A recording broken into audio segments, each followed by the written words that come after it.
tentang uh,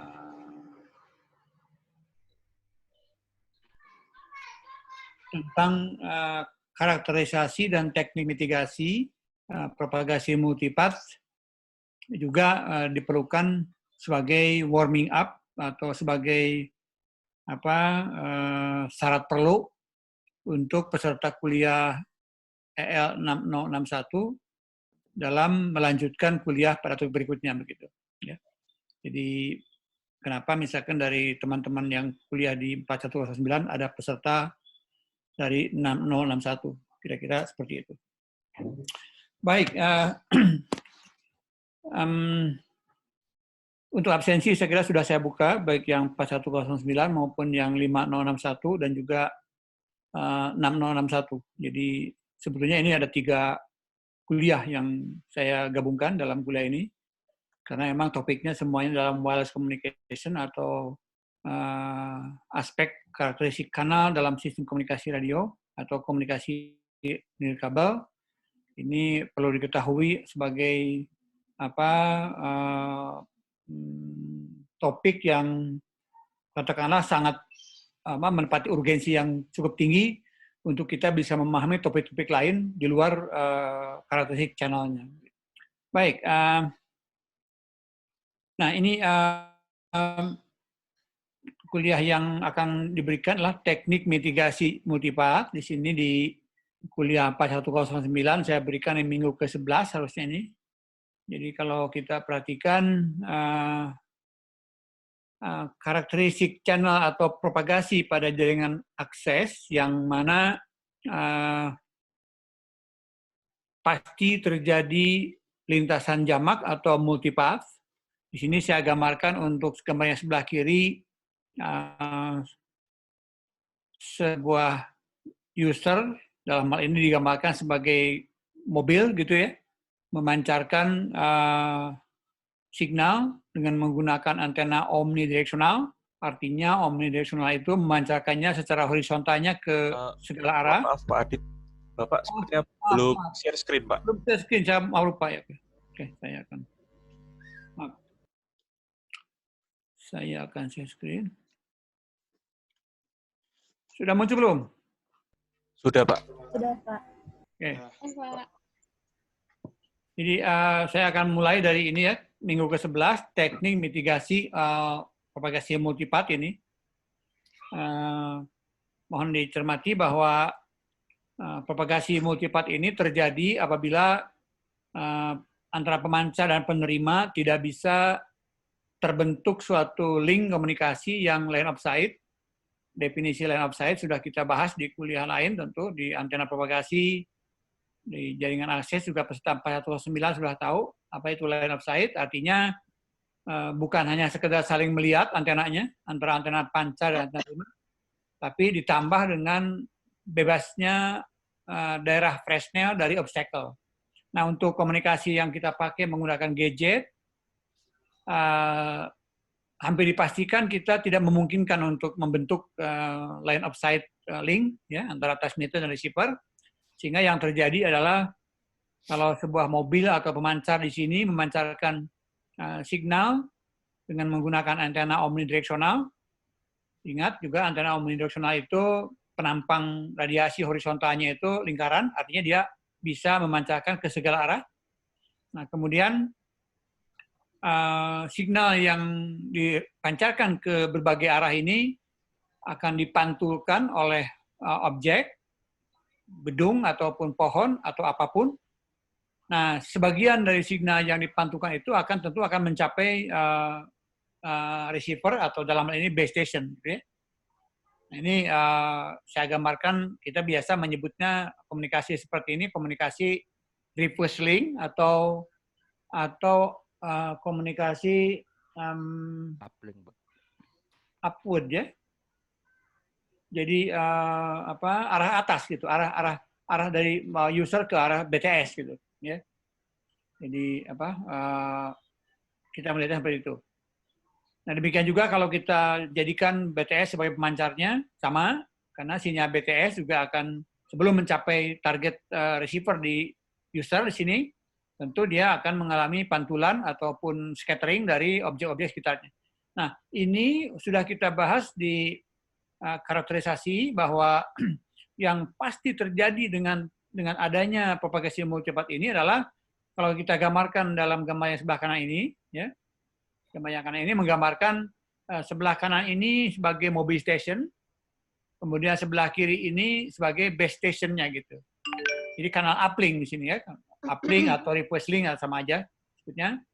Nah tentu kalau kita lihat titik demi titik, ini titik pemancar dari mobil 1, titik pemancar mobil 2, titik pemancar mobil 3, ini dia akan memiliki kanal-kanal, kalau saya sebutkan sebagai kanal itu sebagai model dari lintasan. Jadi lintasan yang banyak ini, beberapa lintasan ini, saya jadikan sebagai satu model kutub 4 gitu. Jadi titik transmitnya sebagai titik input, titik receive-nya di sini di BTS sebagai titik output gitu. Nah ini kalau dimodelkan sebagai suatu kutub 4, berarti inputnya dari sini, outputnya sampai di BTS. Boleh kita gambarkan seperti ini. Jadi dari mobil yang pertama, kanalnya ini, kalau ada mobil yang kedua, misalkan lokasinya berbeda di bawah di sini misalkan, nah kita gambarkan sampai kanal ini. Mobil yang ketiga misalkan jauh di sebelah atas ini, kita gambarkan seperti ini. Nah, ini karena masing-masing mobil ini punya lokasi yang berbeda-beda itu tentu akan membentuk suatu berkas multipath atau skenario multipath yang berbeda-beda tentunya. Jangankan kita memisahkan lokasi yang jauh, walaupun dia lokasinya hanya berbeda beberapa meter saja atau beberapa panjang gelombang saja, tentu skenario pantulan-pantulan dari objek ini akan berbeda. Nah, sehingga boleh dikatakan kanal-kanal ini, masing-masing kanal di OB1, OB2, OB3 ini, boleh dikatakan kita merupakan kanal yang independen, ya, yang tidak saling bergantung kepada satu sama lain.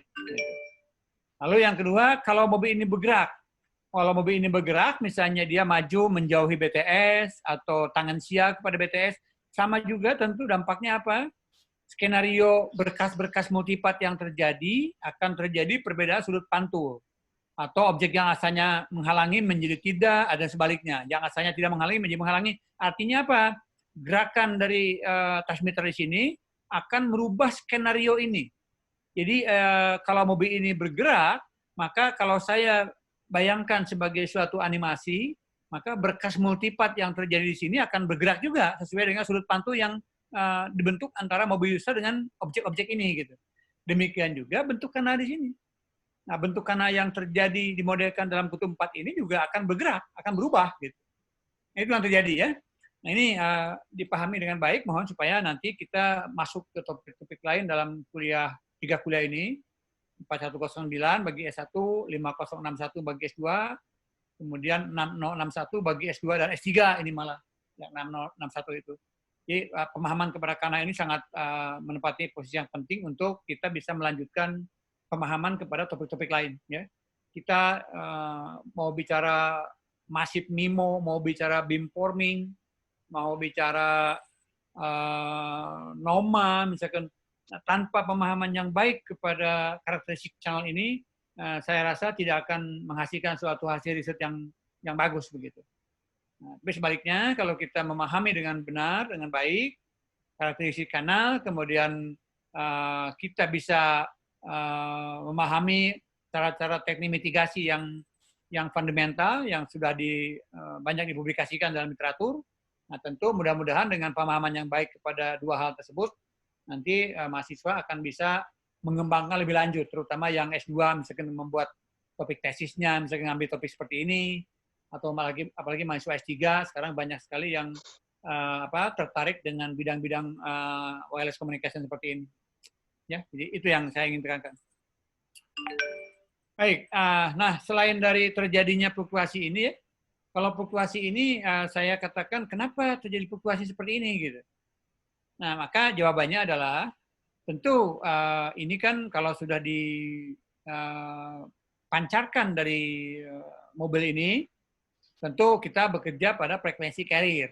Artinya komunikasi radio nirkabel tidak mungkin kita memancarkan baseband.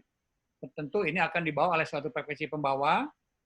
Nah, begitu sampai di receiver, dalam hal ini BTS BTS akan menerima banyak sekali pantulan-pantulan signal dari objek-objek sekitarnya.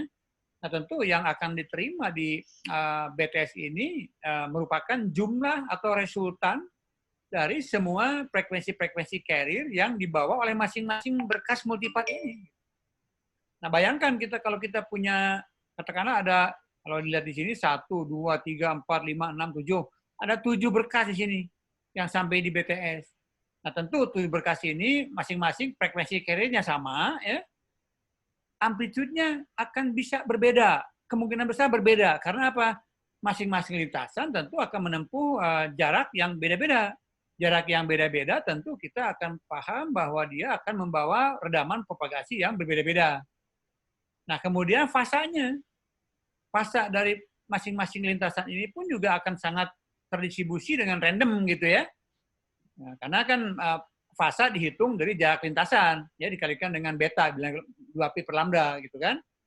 Omega T dikurangi 2 beta X gitu. Omega T, ya cosinus omega T dikurangi beta X. Artinya secara vektor ini merupakan jumlah semua vektor dari lintasan-lintasan yang diterima. Nah, tentu jumlah semua vektor itu kalau kita kembali secara konsep penjumlahan vektor kan, menjumlahkan vektor itu sama dengan menjumlahkan amplitude ya dan fasanya kan. Nah, kalau banyak lintasan berarti masing-masing amplitude ini yang berbeda-beda dijumlahkan, kemudian fasanya juga akan menentukan kemana arah vektor atau kuantitas fasa yang hasil resultannya gitu. Nah, dampak yang terjadi adalah seperti ini, naik turun gitu. Sinyalnya itu, ya. Nah, kemudian yang kedua, sudah dijelaskan juga di kuliah sebelumnya, kalau kita meninjaunya bukan dari, kalau kita membayangkan skenario ini bukan secara analog, frekuensi analog ya, sebagai carrier gitu. Kalau sebagai carrier tadi kan sudah dijelaskan bahwa resultan dari semua vektor lintasan banyak ini akan menghasilkan fluktuasi sinyal. Ini envelope-nya ini. Ini walaupun kelihatan ini ada frekuensi seperti ini bukan frekuensi ini. Ini hanya menunjukkan envelope atau amplitude dari signal yang merupakan resultan dari vektor ini. Gitu. Tentu di sini frekuensi carrier-nya tidak digambarkan. Yang digambarkan di sini adalah envelope atau amplitude dari resultan semua lintasan yang terkumpul di receiver. Gitu. Ya, fluktuasi seperti ini. Nah, yang kedua, kalau kita membayangkan ini dibalik, ini gambarnya sekarang kita sama saja. Kita ini transmitternya ada di BTS, kemudian receivernya ada di mobil station di sini. Sama saja sebetulnya. Kita menyoroti masalah pantulan di sini ya. Nah, yang kedua kalau kita melihatnya dari sisi digital, jadi kita membayangkan di sini mentransmisikan satu bit atau satu pulsa atau satu impas, ya impas digital satu kali saja gitu. Nah, maka ini akan dibawa oleh pemancar atau dipancarkan ke arah receiver. Nah, kalau kita bayangkan di sini misalkan terjadi 4 buah lintasan, tentu karena jarak lintasan ini berbeda-beda, kebetulan gambar ini memodelkan juga kalau ada salah satu komponennya misalkan line of sight ya. Ini komponen yang pertama itu di sini tidak terhalang oleh apapun, maka ini disebut komponen line of sight. Tentu ini akan tiba lebih duluan kan, karena jaraknya paling pendek dari transmitter ke receiver. Nah, kalau ini membayangkannya sebagai sinyal digital, maka kita bisa mewakili di receiver akan menangkap ini. Akan menangkap pulsa yang paling duluan sampai dan levelnya paling tinggi. Karena apa? Karena jaraknya paling dekat, kedalamannya paling kecil. Nah, kemudian lintasan yang berikutnya, yang jarak tempuhnya lebih panjang dari yang pertama tadi, berarti kita wakili oleh yang kedua ini. Nah, jeda waktu antara pulsa pertama dan pulsa kedua adalah selisih panjang lintasan antara keduanya ini. Gitu. Demikian juga yang ketiga, ada jeda waktu dan ada penurunan level. Yang keempat juga jeda waktu semakin panjang, level semakin kecil. Ya, itu sifat-sifat dari transmisi multipart yang kita sebut sebagai delay profile atau delay spread. Jadi sinyal yang dikirimkan satu di sini mengalami spreading secara waktu karena dia ditransmisikan melalui berbagai macam pantulan dari berbagai objek gitu. Nah itu. Nah, cuman kalau kita melihat dari sisi analognya, tentu aspek dari delay spread ini tidak akan kelihatan. Kalau kita menggunakan power meter atau pengukur kuat medan, signal strength gitu. Yang kelihatan hanya ini aja, yang fluktuasinya saja. Kalau jeda waktu seperti ini tidak akan terukur oleh power meter atau signal strength meter seperti itu. Gitu. Ya. Nah ini yang terjadi fluktuasi dan juga terjadi delay spread. Nah nanti kita akan bisa melihat kapan misalkan delay spread ini dikatakan sebagai sinyal yang akan mengganggu kepada komunikasi, kapan tidak akan mengganggu. Nah, secara singkat, kalau kita mengirimkan bit-bit yang berikutnya, kalau kecepatan data yang kita pakai itu misalnya jeda waktu antara bit yang satu dengan bit berikutnya itu lebih lebar daripada delay spread ini, itu nggak apa-apa sebetulnya. Ya, kita menangkap saat mengirimkan satu bit, muncul 4 bit dengan duplikatnya, asal bit berikutnya dikirim setelah semua bit ini diterima, ya nggak apa-apa, tidak akan terjadi intersimbol interference.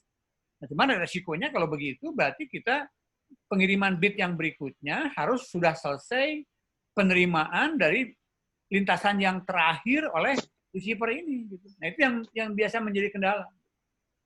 Nah sebaliknya kalau kita mengirimkan bit yang berikutnya atau pulsa yang berikutnya dari transmitter sebelum jeda waktu ini habis, tentu ini akan terjadi masalah di sini. Yang kita sebut sebagai intersimbol interference. Ya. Baik, itu yang terjadi. Yang berikutnya nanti untuk sebelum kita melanjutkan kepada beberapa teknik mitigasi yang biasa kita lakukan oleh untuk mengatasi masalah ini, saya akan bawa dulu Anda berselancar dengan paper ya. Saya akan stop dulu ini. Saya selalu nggak berhasil kalau menggunakan ini nih, menggunakan apa namanya, new share. Saya coba ya new share ini. Saya akan tampilkan sekarang paper. Apakah berganti screen nggak di mahasiswa? Sudah berganti, Pak. Sudah berganti? Sudah, Pak. Ya, sekarang ini paper ya. Oke, kalau gitu berarti itu yang saya pakai.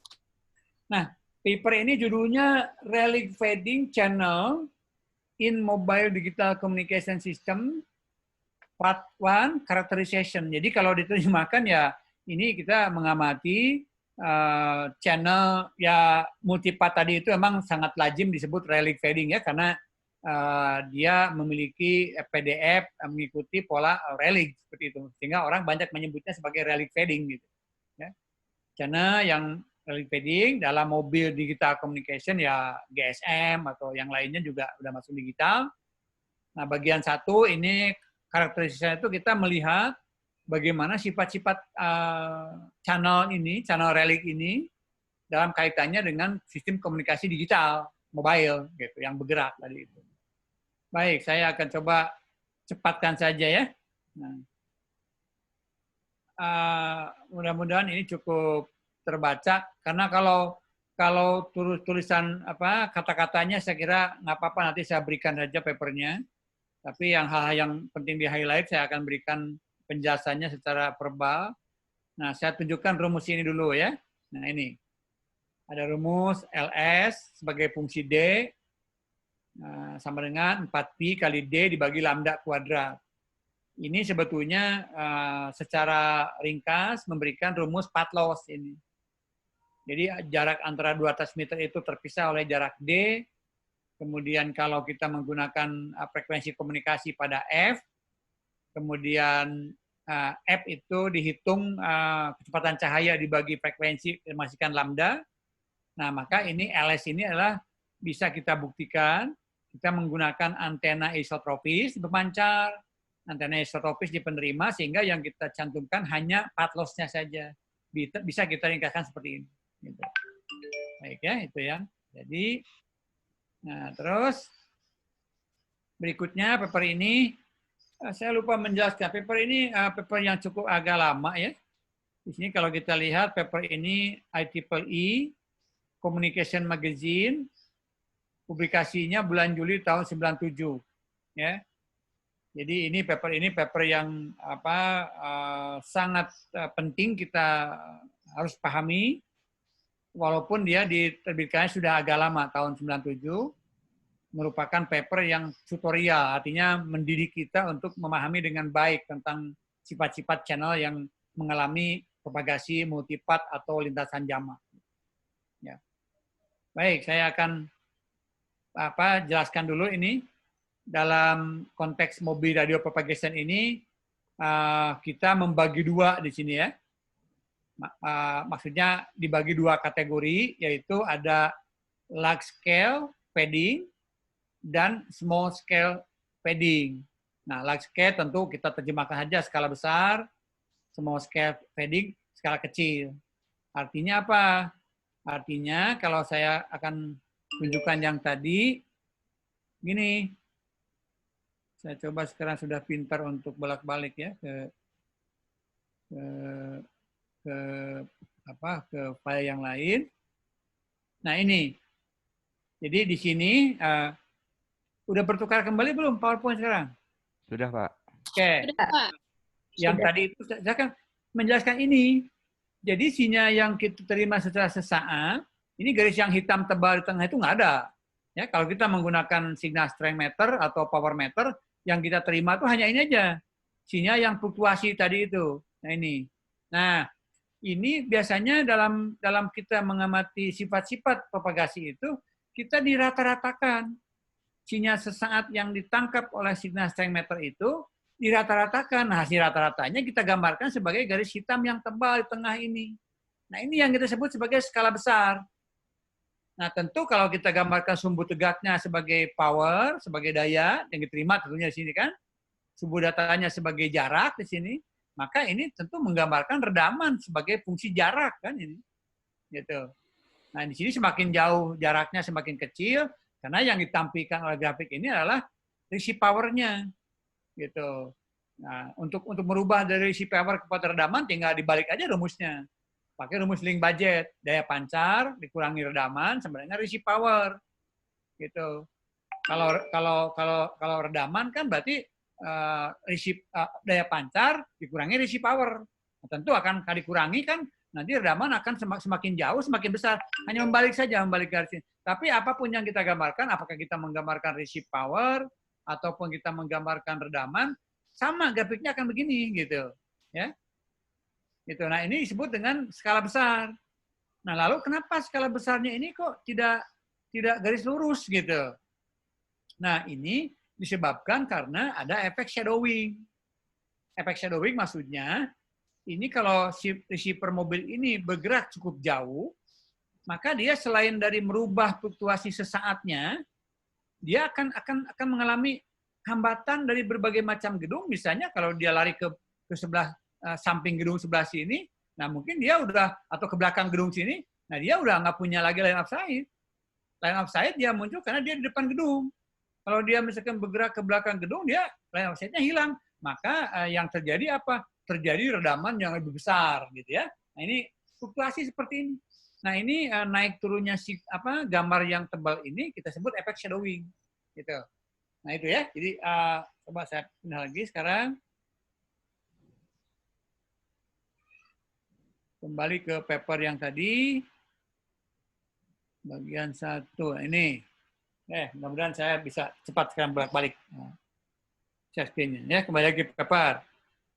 Nah, makanya ini dalam pengamatan karakteristik dari kanal itu, kita punya diagram seperti ini. Jadi digambarkan di situ, kita menyebutnya sebagai fading channel atau propagasi multipath, atau juga relic fading channel, apapun yang namanya ya. Nah, kita bagi dua di sini. Yang pertama kita melihat secara skala besar, akibat dari gerakan dari receiver yang mencakup area yang cukup luas, cukup besar gitu gerakannya. Artinya dia menyeberangi gedung atau cukup jauh berjalan di jalan gitu. Nah, kemudian yang ke kanan sini kita melihatnya fading dalam skala kecil yang diakibatkan oleh perubahan kecil dalam posisi. Artinya ini aspek ini kita melihatnya bergeraknya hanya sedikit saja, misalkan hanya beberapa meter atau beberapa panjang gelombang gitu, maka sinyal berubah secara sesaat. Artinya secara skala besar dia belum berubah. Kalau kita melihatnya gerakan yang hanya mencakup beberapa meter, beberapa panjang gelombang, secara skala besarnya belum berubah. Belum punya shadowing dia. Tapi dia sudah punya aspek skala kecil gitu. Ya. Nah ini selanjutnya untuk yang skala besar, dibagi lagi cara mengidentifikasi atau mengkarakterisasikan multipart propagasi ini. Dalam skala besar itu kita butuh nilai rata-ratanya atau nilai mean ya dari signalnya, atenuasinya atau dramanya, dan kita butuh variansinya. Gitu. Jadi butuh skala kecil, butuh rata-rata, ya, dan itu variansinya berapa gitu, nyimpangnya, shadowingnya. Nah, sedangkan yang skala kecil di sini banyak. Kita akan melewati tadi ada time spreading dari signal. Kemudian time varian dari channel. Ini kalau digambarkan grafiknya, time spreading dari signal itu gambar panah-panah yang tadi saya tunjukkan. Mengirimkan 1 bit, keluarnya jadi banyak bit. Nah, itu time spreading of signal gitu. Kemudian time varian of channel ini mengamati dari efek terjadinya fluktuasi level envelope. Jadi envelope atau amplitude dari signal itu naik turun dengan hebat, dengan cukup radikal gitu. Itu secara pengukuran bisa sampai 40 dB itunya dalamnya PD fluktuasinya itu. Nah, ini ke bawahnya nanti kalau yang kuliah 4109 sudah dibahas ya. Nanti yang kuliah di 6061 sebetulnya kalau sudah paham mengenai apa artinya time spreading of signal, apa artinya time varian of channel, ini meninjaunya secara time domain atau frekuensi domain sebetulnya hal yang mudah berikutnya ya. Hanya bagaimana ini memandang time spreading of signal itu dari sisi time domain dan juga bisa dilihat dari segi frekuensi domain. Hubungannya ini nanti dengan bandwidth ya. Kalau frekuensi domain dengan bandwidth dari channel yang kita sebut dengan bandwidth coherent channel. Kalau dengan time domain ini hubungannya dengan kecepatan data transmisinya berapa gitu. Demikian juga yang time variant channel ini. Jadi channelnya itu menimbulkan fluktuasi. Nah, maka peninjauan time domain dan frekuensi domain di sini menunjukkan ada channel-channel yang fluktuasinya cepat nanti itu. Ada channel-channel yang fluktuasinya lambat. Nah, perkara cepat atau lambat sebetulnya kita membandingkan juga antara perubahan level dari channel dengan kecepatan transmisi datanya. Ini yang disebut dengan fading cepat terjadi kapan, fading lambat terjadi kapan. Jadi ini ya yang pengamatan sifat-sifat atau karakterisasi dari channel propagasi multipart atau relic fading. Baik, saya bacaannya di skip aja, tapi saya akan berhenti dalam rumus-rumus yang penting dipahami. Nah, gambar ini saya jelaskan. Gambar ini sebetulnya bekerja pada skala besar, pada link budget. Dalam sistem komunikasi radio ini tidak dipakai untuk mengatasi mitigasi terjadinya multipart, tapi dipakai untuk merencanakan misalnya seberapa jauh suatu transmitter, access point, ataupun BTS bisa menjangkau user dengan tingkat kehandalan tertentu. Maksudnya tingkat kehandalan tertentu itu artinya kalau user itu misalkan dicakup dalam suatu coverage radius selnya misalnya 1 kilometer, satu sel misalkan satu cakupan itu 1 kilometer. Nah, maka kita harus bisa menghitung di sini kehandalannya berapa begitu. Jadi orang-orang yang atau user-user yang dicakup dalam radius 1 kilometer itu misalnya dia punya kehandalan 90%. Artinya kemanapun dia berkeliaran dalam sel itu, maka dia 90% dijamin misalnya akan menangkap sinyal dari BTS. Hanya 10% dia tidak dijamin. Nah, itu seperti itu digambarkan dalam skala besar seperti ini. Jadi cara menjelaskan grafik ini adalah kalau ini base station, kita sebut sebagai daya panca yang ditransmisikan oleh base station itu misalnya dinormalisasi ke 0 dB, misalkan di setup di 0 dB ya. 0 dB itu misalkan kalau 1 watt ya 0 dBm gitu ya. 1 watt misalkan gitu. Maaf, 0 dB watt gitu ya, misalkan 1 watt. Atau kalau 1 miliwatt berarti 0 dBm gitu. Nah, ini yang sebelah kiri base station, yang sebelah kanan itu mobil station receiver-nya. Nah, maka garis ini miring ke sini, kita bekerja pada min path loss. Ya, karena min 4 loss itu tadi yang digambarkan dalam shadowing, kita dalam skala besar kita bisa menghitung nilai min-nya berapa, kemudian nilai variansinya berapa. Nah, di sini saya akan, karena sudah pintar saya untuk bolak-balik, sekarang saya akan tunjukkan lagi dari PowerPoint yang tadi. Nah, gambar yang ini, kita bekerja pada garis hitam ini.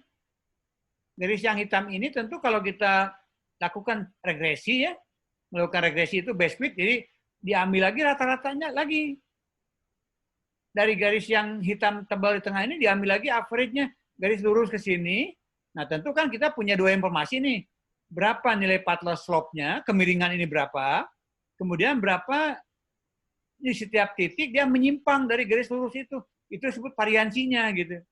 Nah dengan tahunya nilai rata-rata, nilai min dan variansinya, karena kita diketahui juga untuk yang shadowing ini mengikuti distribusi log normal, artinya log normal itu kalau dalam kondisi logaritma dB, skalanya dBm, maka dia akan Gaussian, itunya PDF-nya, normal. Normal dalam dB itu namanya log normal. Nah, maka kita akan bisa menggambarkannya seperti ini. Nah, garis lurus ini sebagai nilai slope-nya, nilai min-nya. Nah, kurva ini, kurva yang melengkung ini simetris ini merupakan PDF dari normal dalam skala dBm. Jadi kalau powernya dari 0 dB, misalkan di sini, dirubah oleh path loss-nya berapa dB, nah sekali di sini harus dB juga. Apakah dBm atau dB watt tergantung ya unit yang dipakai gitu. Nah, tapi ini PDF-nya normal dalam skala dB, dalam skala logaritma. Nah, sehingga kalau kita hitung secara nilai min-nya sampai di sini, jarak dari garis yang paling atas ke garis yang kedua itu adalah merupakan path loss. Artinya redaman propagasi antara pemancar di base station dengan penerima di base station. Nah, tapi ingat, kalau kita bicara distribusi dalam statistik, kalau kita hanya menggunakan nilai tengahnya, berarti secara kumulatif distribution kan itu 50% kan? Untuk PDF Gaussian. Kalau kita hanya mengambil nilai tengahnya. Artinya apa? Kalau kita tadi kembali lagi mendefinisikan bahwa cakupan suatu BTS itu misalnya 1 km itu, kita hitung berdasarkan nilai tengah path loss. Nah, kita hanya bisa menjamin orang-orang yang dicakup oleh 1 km radius, dia 50% dia jaminan tercakup, 50% dia jaminan tidak tercakup. Gitu.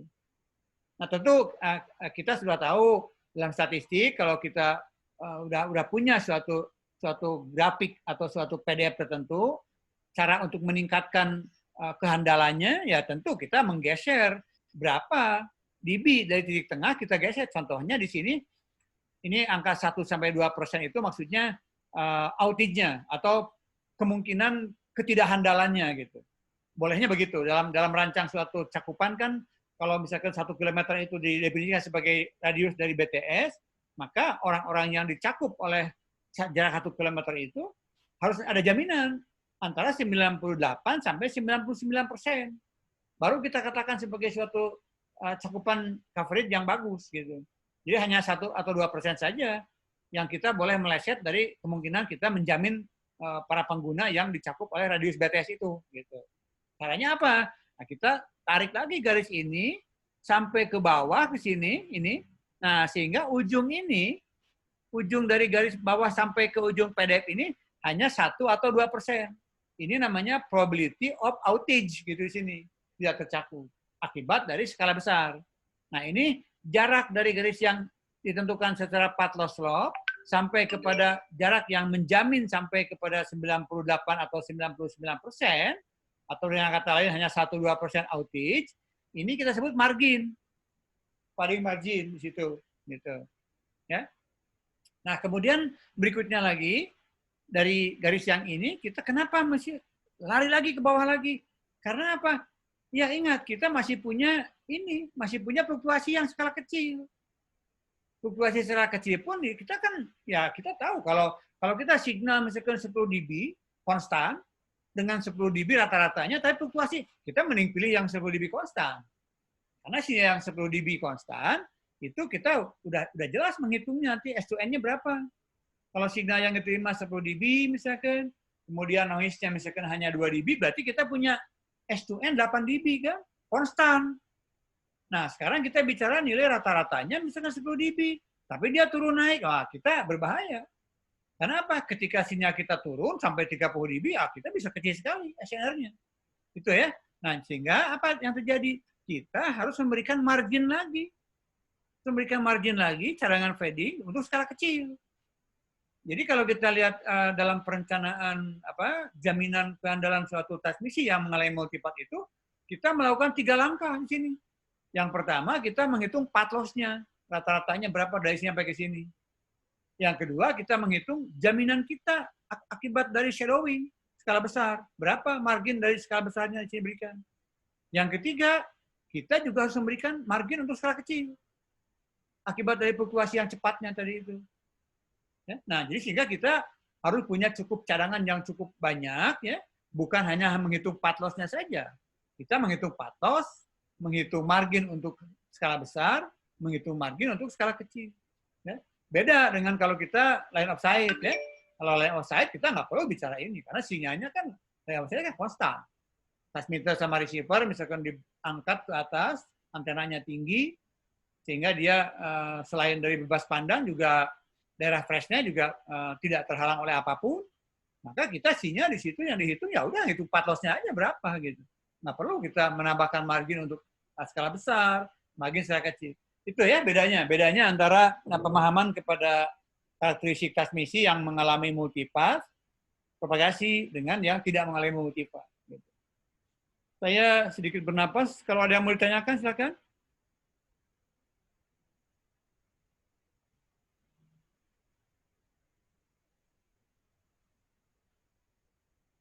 Baik, mudah-mudahan tidak bertanya karena bisa mengikutinya karena ini masih topik-topik yang ya sudah banyak diketahui oleh mahasiswa dan juga oleh yang melakukan riset di bidang wireless communication. Nah, sekarang kalau kita bicara masih skala besar ya, nanti skala kecilnya akan lebih detail di mitigasinya. Di karakterisasinya akan fokus skala besar di sini. Jadi kita ini landscape fading itu kita melihat dari sisi path loss mean atau nilai rata-rata dari path loss. Kemudian kita menghitung deviasi standar dari path loss gitu, skala besar. Sebagaimana ditunjukkan di sini. Kalau kita kembali ke atas di sini, ya karakteristik skala besar itu kita mengamati nilai mean signalnya berapa, kemudian signal variansinya berapa di sini. Di sini.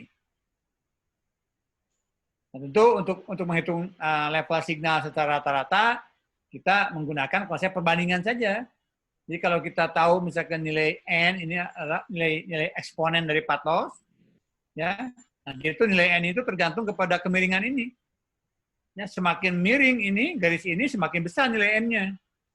Kalau semakin landai, garis ini semakin kecil nilai N. Gitu. Nah, jadi kita nanti kalau menghitung signal pada jarak D dengan signal pada jarak D0 tertentu, misalkan diketahui jarak 1 km, misalkan 1 watt, maka hitung pada jarak 2 km, ya tinggal menggunakan rumusnya. Proporsional kepada jarak. Pangkat N-nya jangan lupa, karena N-nya akan mengatur seberapa cepat signal itu diredam oleh jarak. Begitu. Atau dalam bentuk persamaan yang logaritma atau desibel, kita bisa menuliskan seperti ini. Jadi ini kalau di loggan, ya, N di loggan 10 loggan jadi 10 N kan, N-nya ke depan, log 10, jadi 10 N log D dibagi D0. Ini hanya merubah aja, merubah formula dari bilangan biasa ke bilangan desibel, bilangan logaritma. Itu yang terjadi begitu. Nah, ini 2 hal ini mungkin saya bacakan dengan singkat. Karakteristik ini signal yang diterima sesaat, yang fluktuasi cepat, kemudian signal yang digambarkan sebagai putus-putus merupakan signal yang hasil rata-ratanya masih punya shadowing juga ini. Nah, ini kelihatannya signal ini semakin ke kanan semakin kecil. Nah, sedangkan gamma yang bawah sama-sama mengalami fluktuasi ini ya saatnya, tapi kalau kita ambil rata-ratanya ini akan datar rata-ratanya. Nah, sedangkan subuh datar di sini kan menggambarkan pergerakan dari antena. Sedangkan sumbu tegaknya merupakan signal yang diterima. Nah, kita bisa tebak nih dari kedua gambar ini, berarti yang atas ini merupakan hasil pengukuran dari suatu gerakan antena yang menjauh dari pemancar ini. Sedangkan yang bawah ini fluktuasinya terjadi, tapi rata-ratanya konstan. Ini sebetulnya gerakan yang konstan jaraknya dari pemancar. Jadi artinya apa? Kalau konstan jaraknya, dia bergeraknya melingkar ini. Jadi ada suatu pemancar, kemudian pada jarak tertentu si antena receiver-nya bergerak ke arah tangensial, bukan ke arah radial dari pemancar. Nah, seperti ini gitu ya, kira-kira begitu interpretasinya. Yang skala besar tentu kita gambarnya seperti ini ya, ada gambar hasil regresinya. Ini merupakan hasil base fit dari kurva-kurva skala besar. Ini diskaliguskan, gambar ini memang jadi kelihatannya sangat rumit gitu ya. Tapi prinsipnya sumbu datanya merupakan jarak atau transmitter receiver separation, atau pemisahan antara jarak antara transmitter receiver. Sumbu tegaknya itu path loss. Nah, ini hasil hasil regresi supaya kita bisa mendapatkan nilai min-nya, nilai skala besarnya yang dirata-ratakan. Nah, semakin landai berarti semakin ringan beban propagasinya. Semakin curam kurva ini semakin berat itunya. Atau semakin tinggi nilai path loss slope-nya atau eksponen path loss-nya gitu. Ya. Nah, yang skala kecilnya sekarang kalau kita terus ke skala kecil ya di sini. Nah, skala kecil itu diketahui dari hasil eksperimen bahwa dia akan mengikuti PDF Rayleigh. Makanya namanya disebut Rayleigh. Jadi dalam konsep beberapa literatur mengatakannya itu Rayleigh fading channel gitu. Padahal sebetulnya ada dua sebetulnya. Kalau skala besarnya udah jelas mengikuti PDF yang log normal. Nah, skala kecilnya mengikuti PDF yang Rayleigh. Tapi ya yang muncul di hasil pengukuran, karena skala besar itu merupakan hasil suatu pemrosesan perata-rataan atau averaging. Nah, yang muncul hasil sinyal pengukuran yang sesaatnya, yang kelihatan langsung Rayleigh sebetulnya. Nah, ini makanya kita di skala kecil kita bekerja pada distribusi yang menggunakan model statistik Rayleigh PDF. Gitu. Tentu Rayleigh PDF Anda sudah kenal kan? Signal R ini signal yang diterima ini fungsi R. Jadi signalnya tuh R dibagi sigma kuadrat eksponen dari minus R kuadrat dibagi 2 sigma kuadrat. Ini lebih mudah dihitung untuk menghitung kehandalan atau kumulatif density function. Ini tinggal integralkan. Dan integral ini jauh lebih mudah ketimbang integral yang Gaussian. Integral PDF Gaussian itu tidak bisa kita hitung langsung. Nah, integral yang Rayleigh bisa kita hitung. Karena apa? Angka di depan eksponen ini, R dibagi sigma kuadrat, merupakan hasil turunan dari ini. Dari pangkat eksponen. Nah, kita tahu kalau pangkat sesuatu, di depannya ada angka, di mana angka tersebut bisa merupakan hasil dari diferensiasi dari pangkat eksponen, ya kita bisa menggunakan metode substitusi di sini. Ya. Jadi ini secara perhitungan lebih mudah gitu untuk dilakukan langsung menghitung secara deterministik sebutnya ya. Gitu. Nah, baik, itu yang terjadi. Ini nah, kurva ini juga dipahaminya tadi yang saya katakan ini, yang saya katakan di pembagian chart ya untuk peninjauan ini. Nah, small scale fading, time spreading of signal, time varying of channel, time domain, frequency domain. Nah, dideskripsikan dalam bentuk tabel untuk mengkarakterisasikan apakah kanal itu ada terjadi intersibo interferon atau tidak, seperti ini. Ya. Jadi di sini kalau time spreading dari channel akibat multipath yang sebelah kiri, kemudian time varian akibat dari pergerakan transmitter atau receiver, kita menggunakan yang sebelah kanan. Nah, nanti kita akan dilihat di sini kapan terjadinya intersibo interference, yang biasa kita sebut sebagai channel yang bersifat frekuensi selektif. Kapan tidak terjadi intersibo interference, kalau channel terjadi masuk kategori frekuensi non-selektif atau flat. Gitu. Nah, kemudian dari sisi kecepatan fluktuasi ini time variant mechanism dari channel akibat dari gerakan. Nah, kita membandingkan di sini antara fast fading sama slow fading. Kapan dia mengalami fast fading, kapan dia mengalami slow fading. Nah, itu ya untuk ini pengkategorisasian atau pengklasifikasian dari jenis-jenis channel yang terjadi. Nah, pertanyaannya kalau kita misalkan bergerak dari satu titik ke titik, katakanlah BTS-nya tetap, BTS biasanya tetap di suatu lokasi ya. Lalu kita bergerak dari satu lokasi ke lokasi lain, driving misalkan pakai mobil gitu. Nah, tentu kita akan mengalami berbagai macam skenario tergantung kepada posisi-posisi kita relatif kepada objek-objek di sekitar yang kita lewati gitu. Jadi bisa aja kita mengalami dalam gerakan-gerakan tertentu itu kita bisa mengalami atau mengarungi samudra multipath gitu ya. Yang channel kita bisa berubah-ubah. Ya. Suatu saat misalnya kita masuk ke daerah yang frekuensi selektif gitu. Suatu saat kita masuk ke frekuensi flat. Nah, maka sekarang kalau kita rasakan dari yang kita miliki sekarang, teknologi yang ada udah menggunakan teknik adaptif kan. Jadi kita nanti akan diberikan kalau yang dibaca oleh user itu tentu kalau kita masuk ke daerah yang channelnya sangat buruk begitu, kita akan diberikan kecepatan data yang rendah, artinya diturunkan itunya, data rate-nya.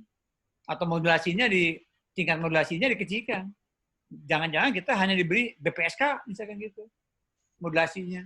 Kalau kita berada pada lingkungan suatu lokasi di mana channel sangat buruk misalnya. Kemudian teknologi yang dipakai kalau channel sangat buruk, kita nggak mungkin menggunakan teknologi layanan yang menggunakan tingkat tinggi itunya, seperti misalkan ke generasi ketiga HSDPI atau yang LTE misalkan di generasi keempat gitu. Paling kita diberikan yang modulasi tingkat rendah supaya maksudnya sinyal yang kita terima tidak terlalu rusak gitu karena akibat channel yang buruk gitu.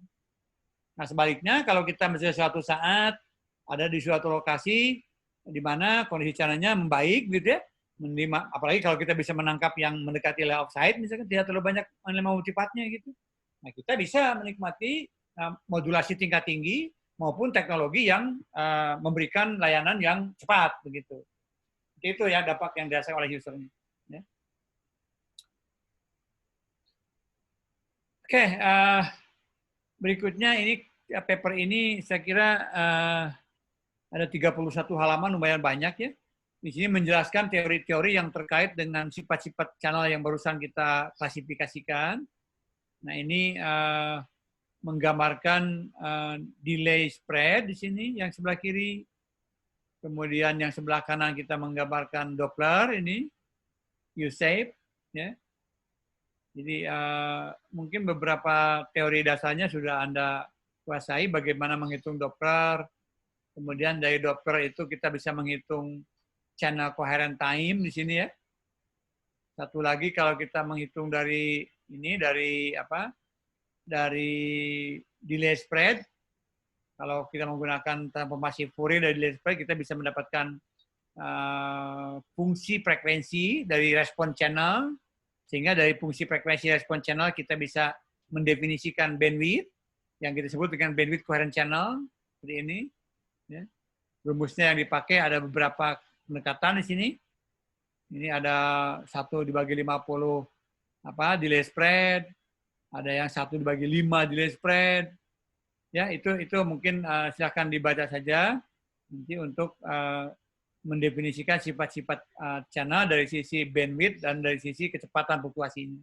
Nah, gambaran yang diilustrasikan di sini kalau kita bicara ingin melihat di kayak semacam level signal itu digambarkan sebagai sumbu Z, sumbu ke atas gitu. Sedangkan sumbu X dan sumbu Y menggambarkan koordinatnya gitu ya. Dalam lingkungan 2 dimensi, kita bergerak di permukaan bumi, misalkan apakah ke sebelah kanan, misalnya ke timur, ke atas itu ke utara, misalnya. Nah, kemudian digambarkan 3 dimensi, ini level signal yang akan kita terima akibat dari multipath itu seperti ini. Nah, gambar yang atas mungkin kelihatannya ini ada seperti keteraturan. Ini kelihatannya lingkungan propagasinya ini berbentuk jalan ini, kalau begini. Berbentuk jalan yang di mana kiri kanannya ada gedung atau rumah-rumah. Nah, sehingga di sini kalau kita lihat sepanjang jalan levelnya tinggi. Tapi kalau ke arah sini, ke arah kanan kan tidak kelihatan sinyalnya karena terhalang oleh bangunan kiri kanan jalan, oleh rumah. Nah, kemudian ini pun juga di jalan tuh ada celah-celah seperti gunung-gunung, ada gunung, ada lembah, gunung lembah seperti itu. Ini akibat dari sepanjang jalan kiri kanan itu, kalau ada gedung-gedung yang berjejer, ada celahnya, gitu.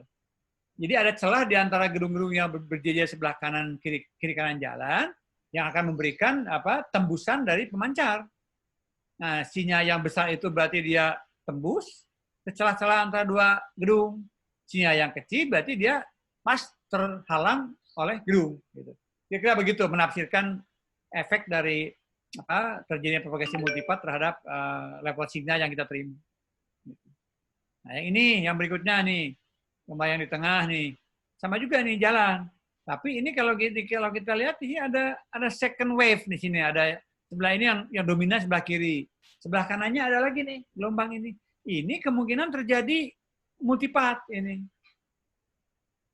Maksudnya multipart itu artinya terjadi yang pantulan yang duplikasi kedua gitu. Tadi kan digambarkan pakai panah kan 4 kan. Nah, sekarang ini berarti ini yang ini ada sinyal yang besar sepanjang jalan. Nah, ini kemungkinan besar ini pantulannya. Gitu.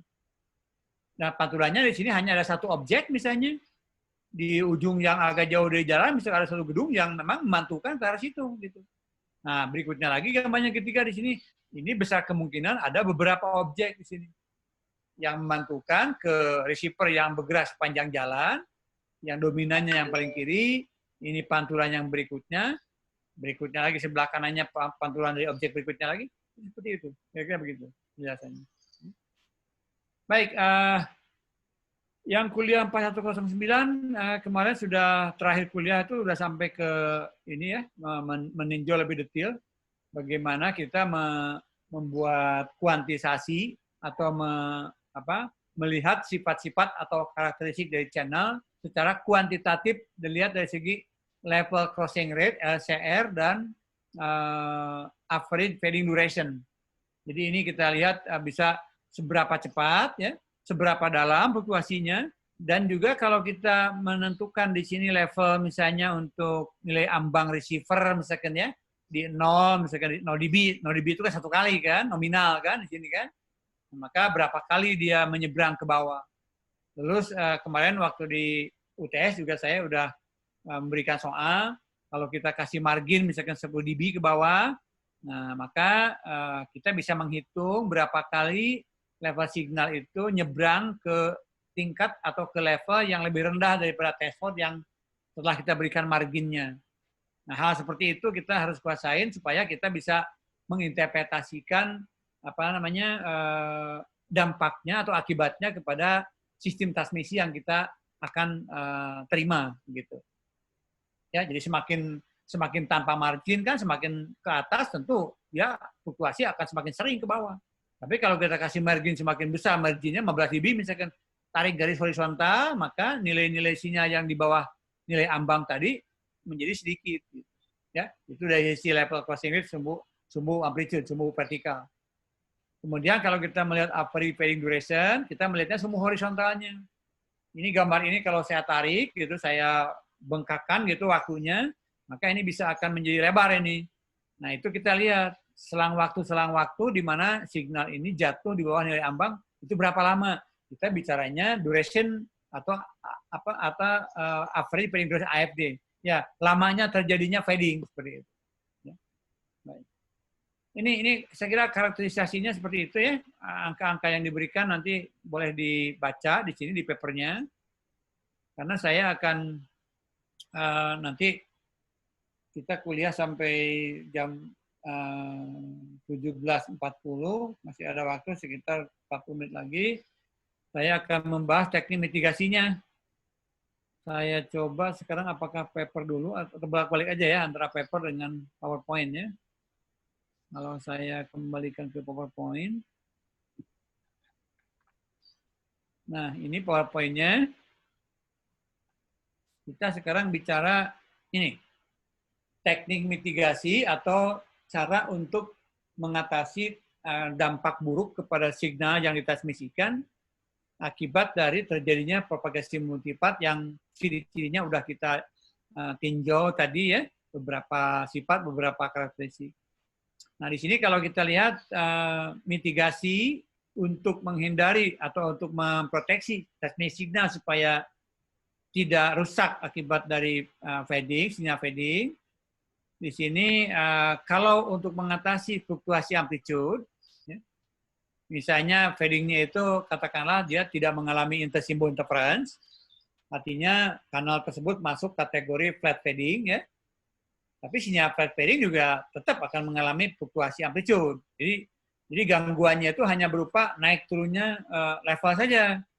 Dia tidak punya duplikat-duplikat yang mengganggu intersimbol interference, nggak ada.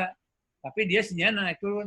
Nah, biasanya ya teknik mitigasi yang murah atau yang efisien untuk hal tersebut cukup dengan menggunakan teknik power control, ya, atau menggunakan diversitas, ya, atau secara langsung bisa dimitigasi atau dihindari dengan menggunakan error control.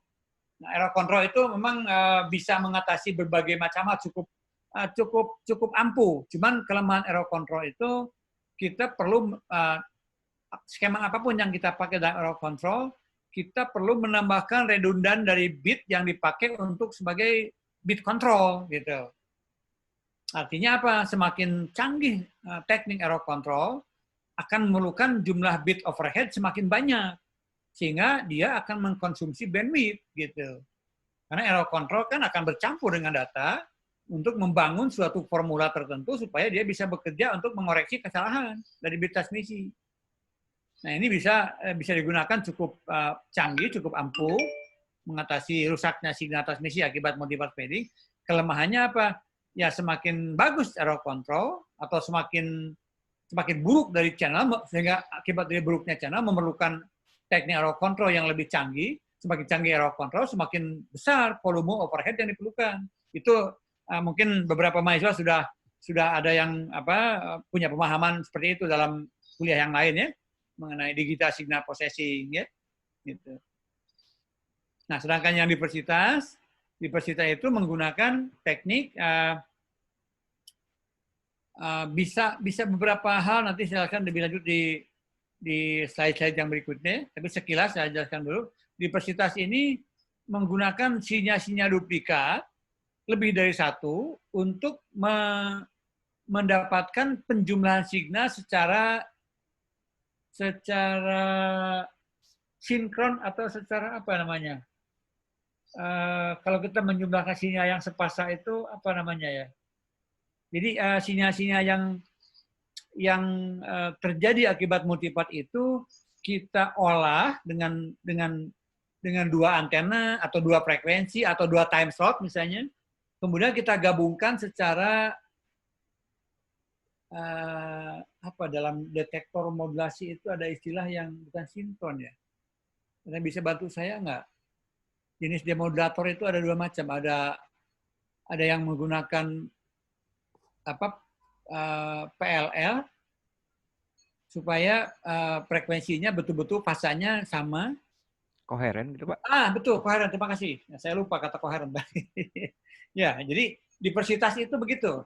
Konsep yang dipakai diversitas itu kita menjumlahkan duplikat-duplikat signal, baik yang diperoleh dari multi antena untuk space, atau multi frekuensi, atau untuk multi time slot. Nah, nanti diolah sedemikian supaya dia koheren. Kalau sinyal koheren disatukan kan pada dasarnya sinyal-sinyal tersebut itu sinyal yang sama.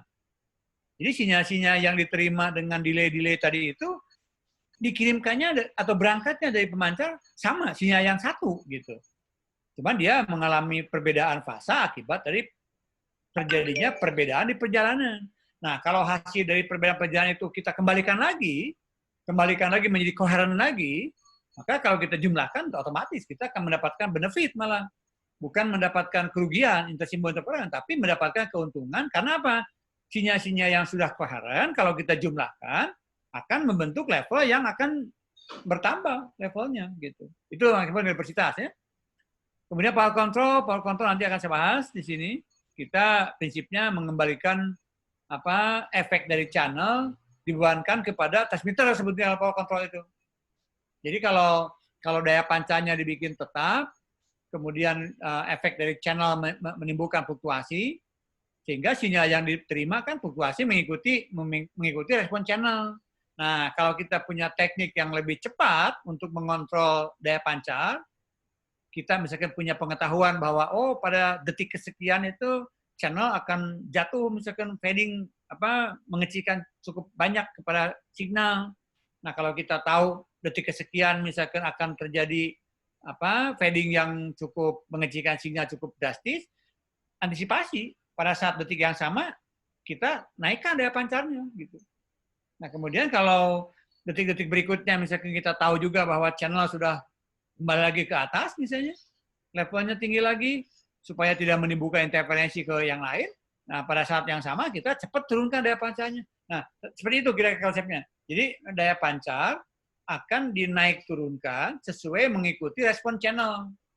Nah, cuma tentu saja itu kita diperlukan teknik juga, teknik untuk mengestimate dari channel. Jadi channel itu diestimate. Kenapa masih diestimate, dipredik, diperkirakan? Karena kalau kita menunggu respon channel bukan berdasarkan estimasi, nah power control akan selalu ketinggalan kan? Channelnya misalkan turun, diukur, turun. Oke, naikkan daya pancarnya, ternyata channel udah berubah lagi naik. Nah, tidak begitu. Kita harus menggunakan teknik bahwa channel itu diprediksikan dulu di awal supaya kita tahu beberapa langkah ke depan channel akan seperti apa. Power control akan bekerja seperti itu. Ya. Baik. Nah, untuk yang terjadi intersimbol interference ini, kategori yang kedua yang tadi saya katakan kalau ini ya, kanal masuk kategori selective fading, kemudian pasti terjadi intersimbol interference. Nah, ini teknik yang dipakai. Selain dari diversitas, error control, ada tambahan di sini, yaitu menggunakan equalizer. Equalizer itu secara singkat kita sebetulnya membuat penerima yang bisa menangkap setiap lintasan yang terdelay. Kan intersimbol interference itu terjadinya akibat dari sinyal yang dikirim terdelay beberapa saat kan oleh berbagai macam lintasan. Nah, lintasan tersebut dimasukkan ke dalam suatu memori, ya disimpan dulu. Nah, nanti kalau sudah disimpan, sinyal yang datang paling duluan itu kita simpan dulu. Sinyal yang datang berikutnya kita simpan lagi, sampai sinyal yang datang paling belakangan sampai ke receiver. Nah, setelah sinyal semuanya kita tangkap, semuanya ada di buffer, di penyimpan gitu. Nah, kita atur waktunya sekarang. Dibikin koheren lagi. Gitu. Nah, equalizer juga sama sebenarnya. Jadi equalizer itu dengan diversitas ya kira-kira menggunakan konsep yang sama, yaitu membuat sinyal-sinyal yang ditangkap secara berbeda, jeda waktunya, frekuensinya, atau space-nya, antenanya, nah, kita kumpulkan dalam jeda waktu yang koheren. Kita jumlahkan. Ya gitu. Itu beberapa hal saya sudah jelaskan di sini. Ada power control, equalizer, diversitas, kemudian error control. Error control tidak dibahas secara spesifik dalam kuliah ini, tapi saya lihat beberapa mahasiswa yang sudah ngambil kuliah pilihan yang lain, sudah ada yang menguasai. Ya, kalau saya berikan gambaran, error control ini kan ada berbagai macam teknik nih.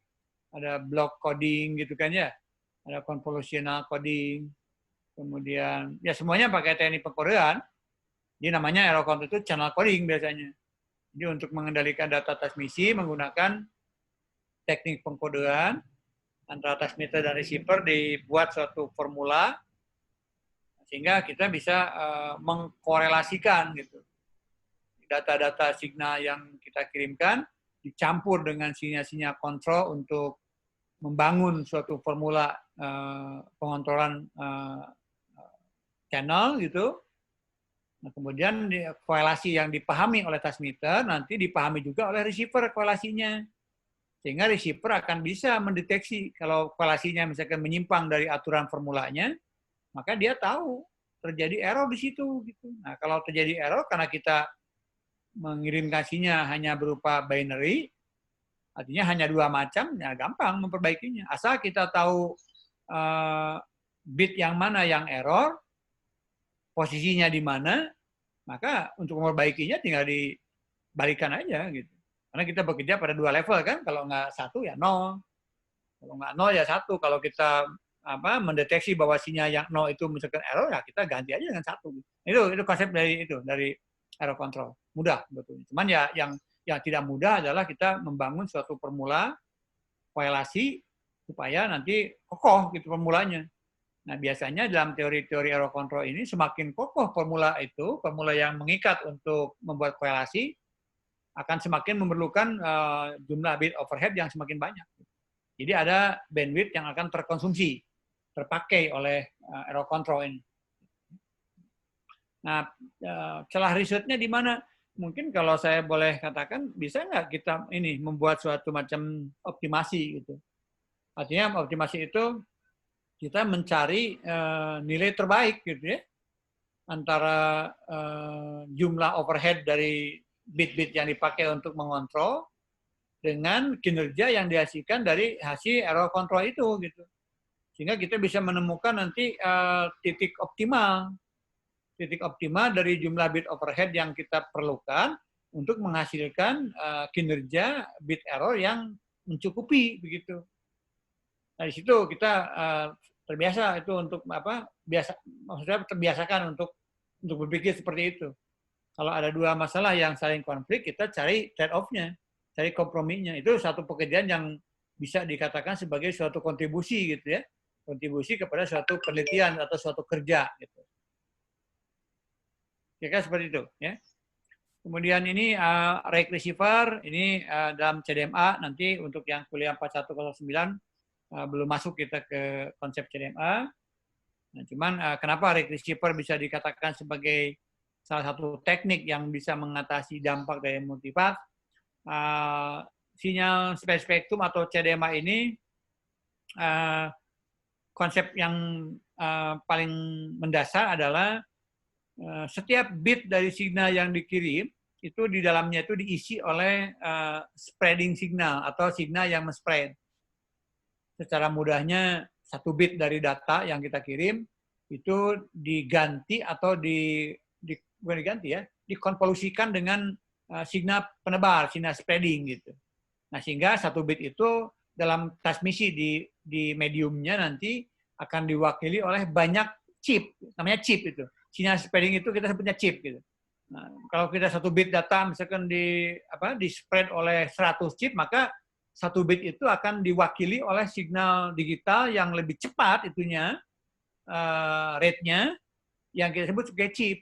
Nah, dampaknya keuntungannya kepada mitigasi multipath, karena sebetulnya teknik multipath juga delay-delay yang terjadi itu, walaupun tadi saya gambarkan sebagai ini kan, sebagai tiang-tiang yang jarang seperti ini hanya untuk memudahkan model saja. Dalam kenyataannya ini lintasan-lintasan ini kalau semakin padat gedung-gedungnya, semakin rapat, ini juga rapat.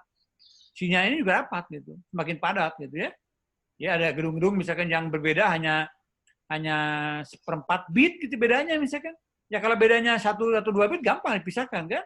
Tapi kalau bedanya misalkan antara sinyal yang lintasan 1 misalkan bit yang pertama, lintasan 2 juga bit yang pertama tapi tergeser 1/5 bit gitu. Nah, itu kan nggak terdeteksi oleh signal yang bekerja pada level bit gitu.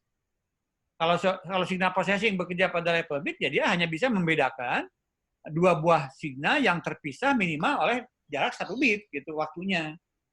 Nah, CDMA tadi atau space spectrum ini bisa mengatasi karena apa? Pada kenyataannya ini signal-signal panah-panah ini bertumpuk gitu ya. Jadi kenapa lintasan-lintasan ini dalam kondisi di lapangan ternyata tidak jarang-jarang seperti ini. Malah dia akan sangat berdesak-desakan di sini. Gambarnya mungkin ada nggak di sini ya? Bentar. Gambarnya nggak saya gambarkan. Oh gini nih, gambarnya kenapa sinyal yang berdasarkan seperti itu ada di paper sebenarnya gambarnya. Saya sebagian lagi. Ya. Sinyal yang berdesak-desakan itu ada di sini.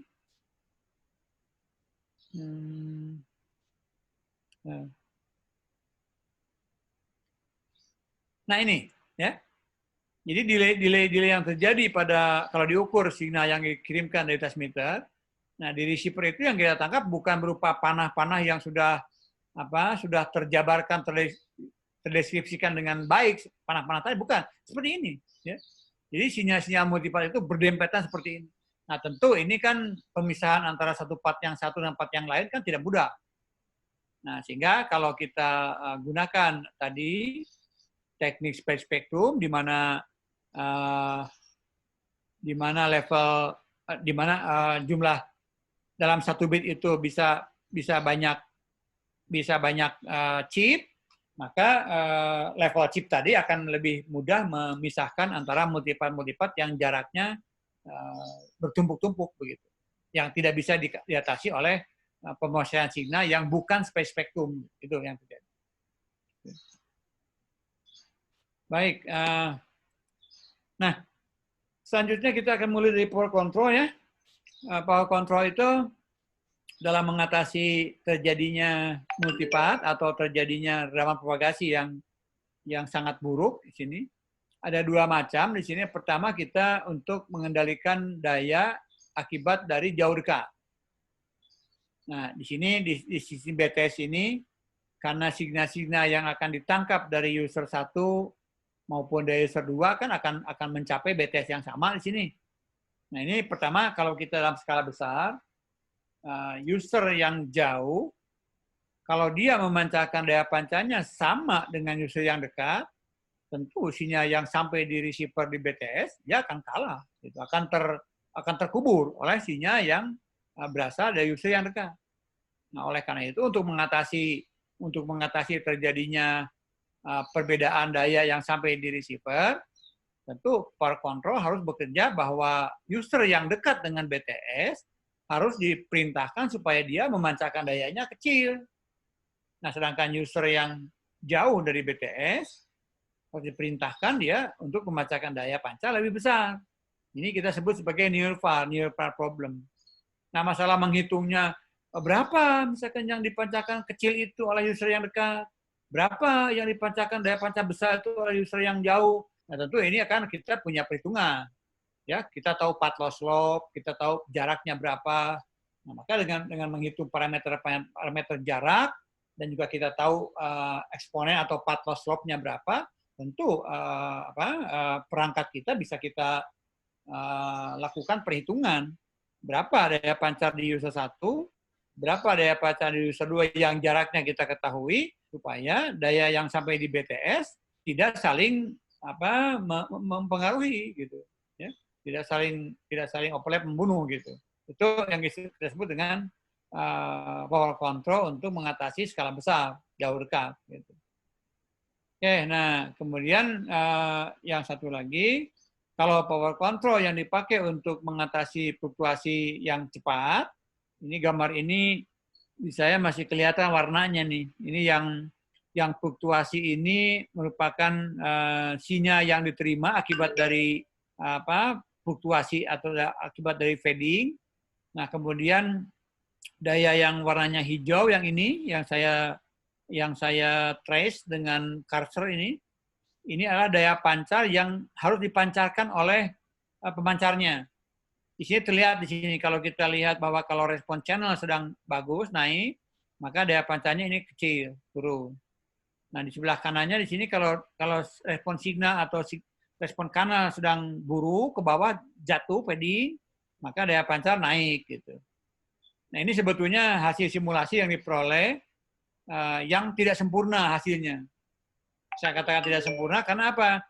Kalau power control yang ideal, yang harusnya dikembangkan secara mutlak gitu, secara ideal gitu, harusnya daya pancar itu merupakan betul-betul fungsi inverse dari kanal. Jadi kalau kanalnya misalkan seperti ini fluktuasinya, maka daya pancar harusnya seperti kanal yang dibalik gitu arahnya gitu. Ya.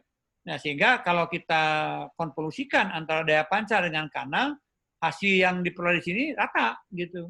Daya terimanya konstan gitu.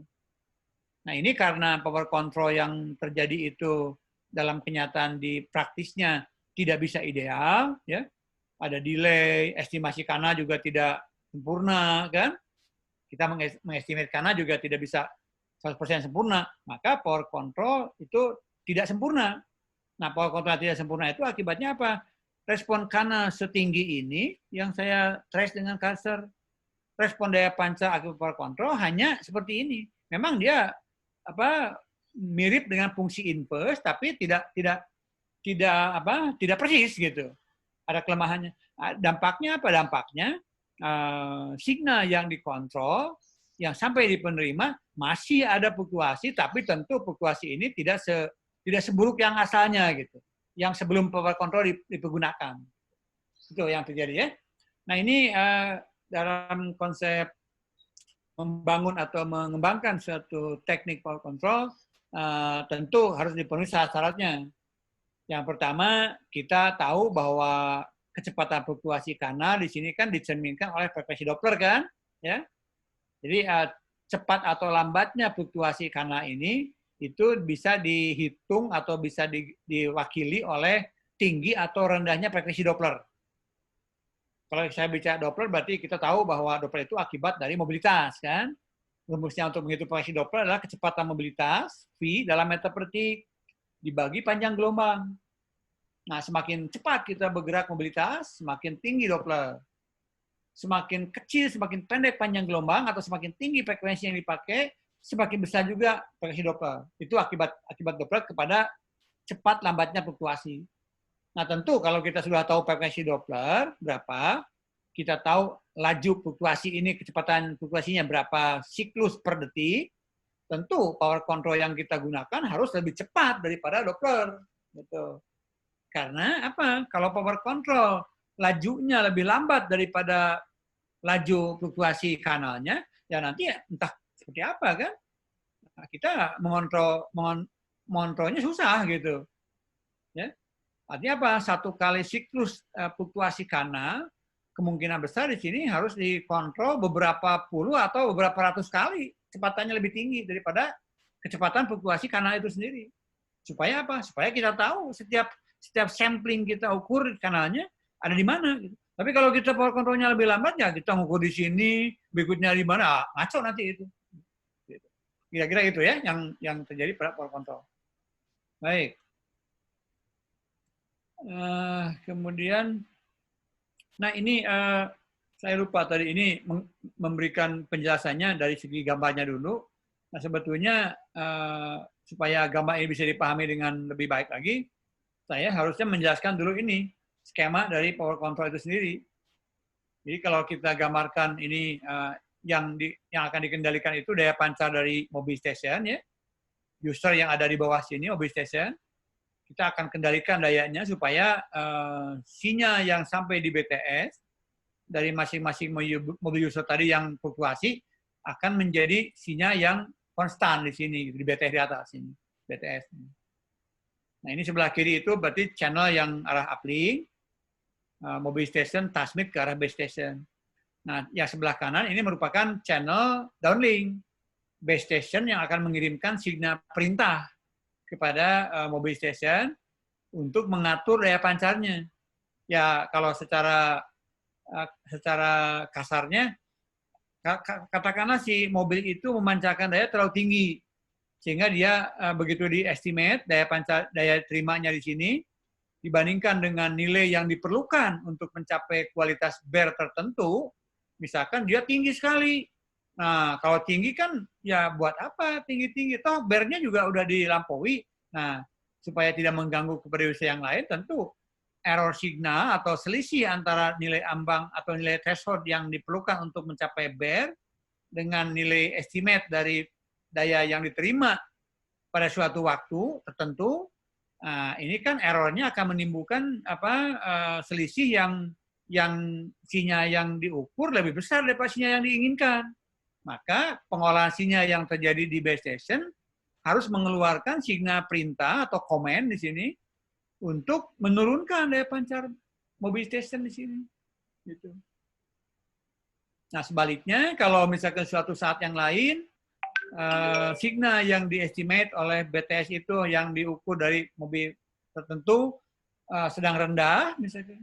Sedangkan kebutuhan komunikasi kualitas bit error rate-nya misalkan memerlukan signal dengan level yang lebih tinggi daripada nilai ambang, ya. Nilai ambangnya misalkan 10 gitu. Sinyal di sini hanya 2 gitu misalnya. Nah, maka selisih antara 10 dan 2, sinyal yang 8 tadi harus diolah sehingga menghasilkan di base station itu instruksi atau perintah yang dikirimkan lewat downlink channel supaya si mobil transmit ini menaikkan daya pancarnya. Nah, seperti itu. Siklus ini terjadi dengan cepat. Ya. Saya katakan siklus ini terjadi berulang-ulang secara iterasi dan terjadi secara cepat. Gitu. Maka hasilnya tadi kembali ke sini tadi. Ya. Itu teknik power control yang dipakai untuk mengendalikan daya yang dipancarkan untuk mencapai keseragaman atau tidak saling ngejam gitu ya, tidak saling ngejam di receivernya gitu. Power control. Nah, ini untuk sedikit pemahaman kalau nanti mau exercise ya, supaya kita mahir dengan istilah-istilah Doppler, kemudian kecepatan kontrol itu berapa. Silakan dicoba dipikirkan ini, semacam pertanyaan praktis, semacam kuis yang tidak dinilai, tapi kuis yang dipakai untuk melancarkan pemahaman dalam kuliah. Silakan dibaca aja ini, dalam power control. Jadi jawabannya ada nih. Jawabannya udah saya berikan untuk sebagai contoh latihan. Nah, tapi di ujungnya ada pertanyaan di sini. Kalau Anda udah bisa mengerjakan soal ini, ya, ada jawabannya, Anda cek menjadi jawabannya. Nah, tolong jawab pertanyaan ini.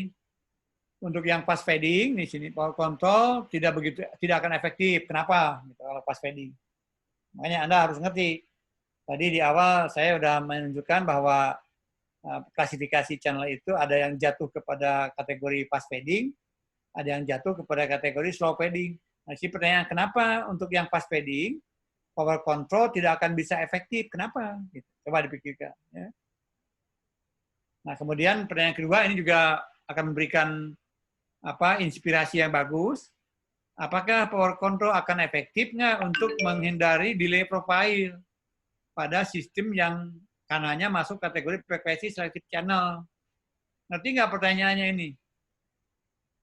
Ada yang paham nggak? Apakah power control bisa efektif nggak katanya untuk menghindari atau mengalleviate, itu artinya untuk menghilangkan lah atau mengurangi lah delay profile atau delay spread pada kanal yang bersifat frekuensi selektif. Coba bayangkan ke sini supaya Anda bisa jawab. Nah kanal ini kan yang ditangkap oleh receiver kan ada 4 bit kan. Padahal ini berangkatnya dari 1 bit di sini gitu. Nah, kalau ini kita atasi dengan power control, akankah ini hilang? Ada yang bisa jawab nggak?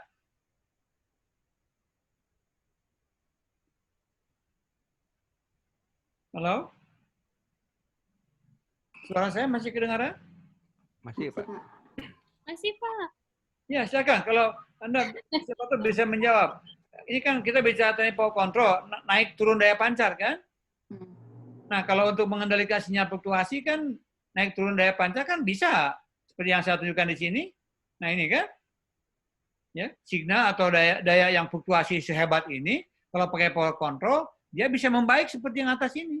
Ini dikatakan dalam kualitas signal ini sinyal yang atas ini lebih baik daripada sinyal yang bawah. Karena apa? Fluktuasinya ini lebih kecil daripada, walaupun ini masih fluktuasi, ini lebih kecil fluktuasinya daripada yang bawah aslinya ini.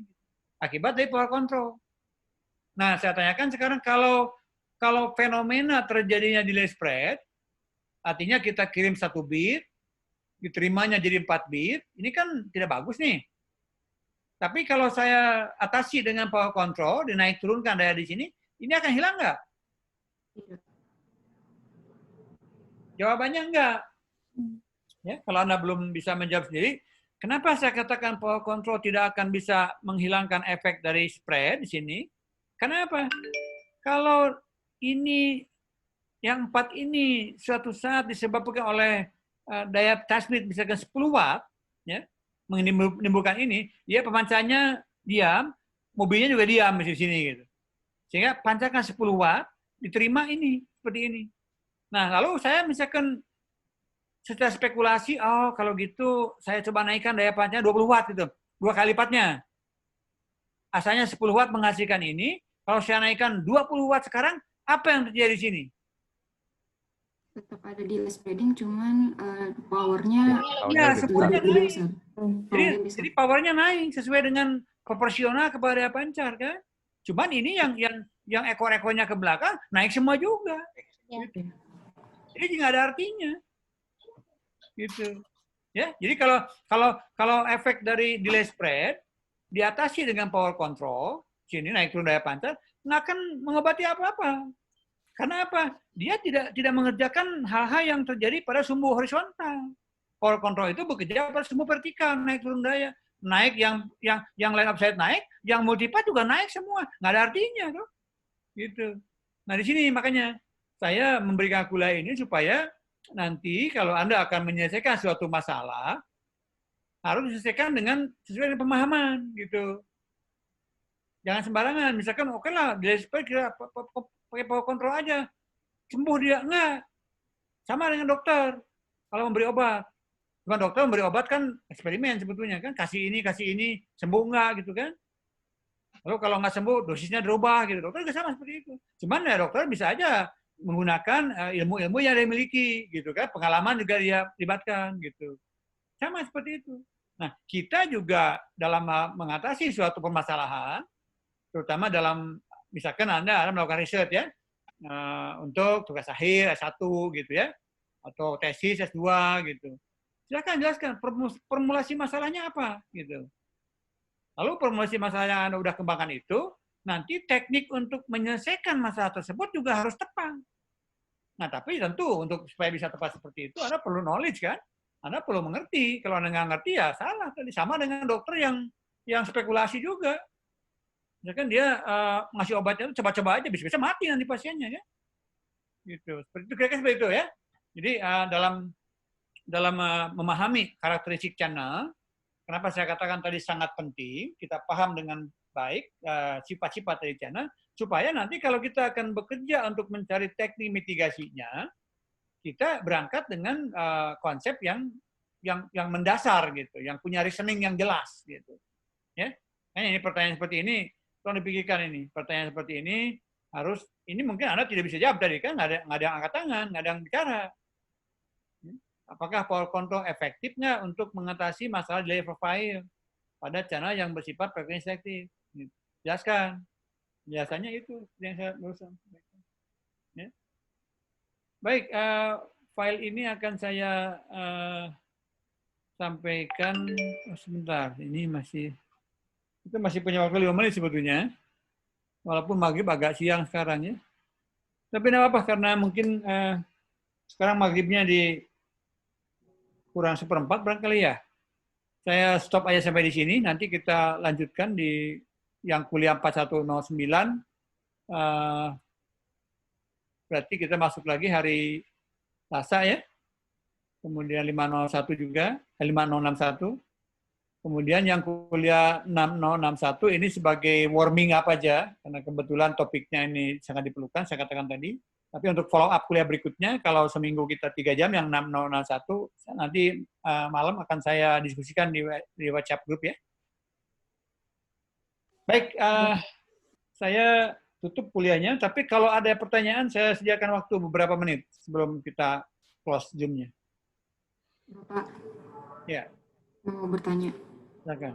Berarti kan kalau tadi delay spreading itu nggak bisa diatasi dengan power control. Berarti kalau misalkan untuk delay spreading itu kan jatuhnya delay spreading terjadinya di receiver ya Pak. Berarti itu bisa diatasinya di sisi receiver menggunakan metode apa Pak? Ya, gini. Sebenarnya gini, yang konsep yang Anda pahami itu gini. Bukan soal receiver atau transmitternya, karena sekarang itu teknologi yang baru ya, untuk mengatasi mitigasi berbagai macam teknologi, itu seperti hanya konsep diversitas, itu bisa di receiver diversitas, bisa juga di transmitter. Makanya kita punya konsep MIMO kan. Kemudian equalizer juga bisa di receiver, bisa di transmitter. Yang penting Anda kuasai itu ini, saya share lagi screen-nya ya. Ini, yang penting Anda kuasai itu begini. Udah muncul lagi ini PowerPoint-nya? Nah, Sudah, Pak. Anda gini, ini kan power control itu mengatasi fluktuasi kan? Artinya dia bekerja pada sumbu vertikal, sumbu power gitu. Nah, sedangkan yang delay spread itu terjadinya pada sumbu horizontal. Ini. Jadi harus menggunakan teknik yang bisa mengatasi masalah-masalah akibat dari spreading ke arah horizontal, ke arah waktu, gitu. Itu yang masalah diimplementasikannya akan di transmitter atau di receiver itu nanti kita lihat mana yang lebih efisien, mana yang lebih efektif gitu ya. Apakah di transmitter atau di receiver. Ya. Nah, tapi yang konsep fundamental yang saya kuasai, power control itu bekerjanya pada sumbu vertikal, naik turun daya kan? Dia nggak peduli dengan masalah ini, masalah sumbu datarnya gitu. Nah, sedangkan yang ini, yang delay spread, dia teknik mitigasinya harus bekerja pada sumbu horizontal, sumbu waktu. Sumbu vertikalnya nggak peduli. Karena kalau sumbu waktunya sudah bisa diatasi, katakanlah kita mampu untuk membuat sinkron atau untuk membuat koheren dari panah-panah ini menjadi satu sumbu gitu. Ya, sumbu tegaknya malah semakin tinggi semakin bagus. Ya. Diversitas gitu. Mendapatkan sinyal sinyal yang koheren, yang levelnya tinggi, itu bagus untuk diatasi, untuk ditangkap gitu. Ya, jadi itu pertanyaannya bagus, memancing penjelasan saya supaya lebih jelas. Power control bekerja pada sumbu vertikal, ngatur daya. Nah, ini yang intersimple interference, yang delay spread harus diatasi dengan teknik yang bekerja pada pengaturan sumbu horizontalnya. Nah, ini nanti akan saya jelaskan minggu depan. Yang bisa mengatur horizontal itu namanya teknik equalisasi, equalizer dari channel. Jelas ya? Oke. Jelas, Izin Pak. bertanya Makasih, Pak. Pak Adit. Silakan. Jadi masih berkaitan dengan pertanyaan yang barusan, Pak. Kalau dengan OFDM bisa, Pak ya? Kalau yang delay spread tadi ya, Pak ya? Okay. Dengan cyclic traffic ya, Pak? Ada pertanyaan dari mahasiswa S3 ini. Nah, OFDM itu apa? OFDM sebetulnya begini. OFDM itu dia bekerja pada saya punya slide-nya nggak ya? Ini agak loncat mungkin belum sampai, tapi akan saya jawab karena pertanyaannya bagus.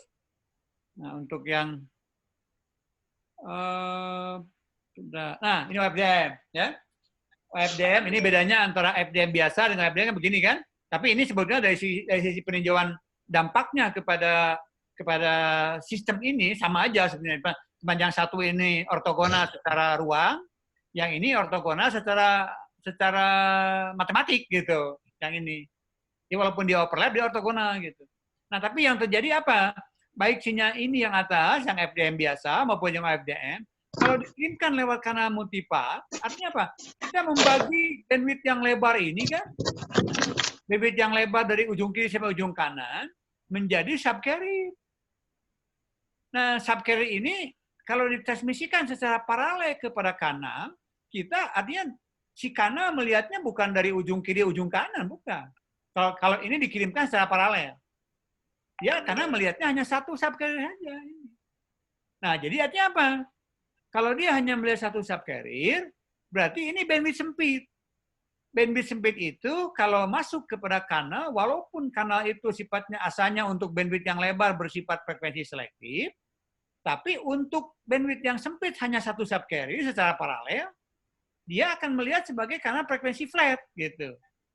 Jadi ini pendekatannya beda. Kalau pakai OFDM, betul OFDM juga mengatasi kanal yang bersifat selektif menjadi flat gitu. Tapi pendekatannya lain. Kalau equalizer tadi itu justru sinyalnya yang kita equalizer itu kita sinyal yang kita tangkap sudah rusak, kita perbaiki gitu. Ya. Nah, sedangkan yang FDM ini kita antisipasi. Sinyal yang kita kirim jangan dikirim selebar ini, tapi selebar subcarrier masing-masing, karena ini paralel. Ya, memang ini kaitannya juga erat dengan di mana bisa dilakukan, apakah bisa dilakukan di transmitter atau di receiver. Memang saya juga tidak memungkiri, tapi pertanyaan mahasiswa yang sebelumnya, apakah misalkan di transmitter atau receiver, memang ada korelasinya gitu. Teknik mana yang lebih mudah di transmitter diimplementasikannya, teknik mana yang mudah di receiver gitu. Nah, dalam kasus ini, kalau FDM, sebetulnya teknik encodingnya itu di transmitter sebetulnya. Tapi nanti di receiver juga perlu untuk membuat decoding yang sama dengan ini gitu. Nah, sedangkan teknik equalizer tadi, equalizer tidak perlu campur tangan transmitter. Teknik equalizer betul-betul murni pekerjaan receiver gitu. Kebetulan kalau itu. Ya? Saya kira gitu jawabannya. Oke. Terima kasih, Pak. Oke, ya. Masih ada yang lain atau sudah cukup? Bapak izin bertanya, Pak. Silakan. Bapak terkait power control tadi ada proses estimasi kanal. Untuk proses estimasi kanal itu berarti dilakukan oleh transmitter atau bisa di receiver, Pak? Kalau untuk Oke, power control. yang melakukan estimasi kanal itu receiver. Jadi receiver itu akan estimasi kanal kalau kita akan menggunakan teori-teori yang dipakai pada pemosesan signal digital ya, kan ada linear prediction, udah tahu kan? Mungkin mahasiswa S2 S3 saya kira udah ngambil kuliah lain.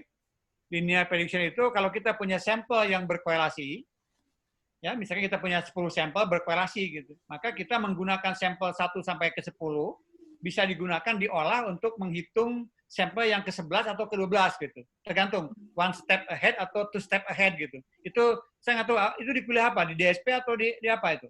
DSP sepertinya. Ya, atau di pemosesannya secara apa? Secara digital, ya.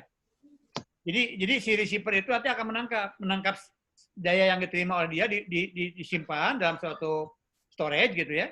Sampel ke-1, sampel ke-2, sampel ke-3. Nah, kalau sampel 1, 2, 3 itu berkorelasi dan kebetulan kalau channel PD sangat berkorelasi. Gitu.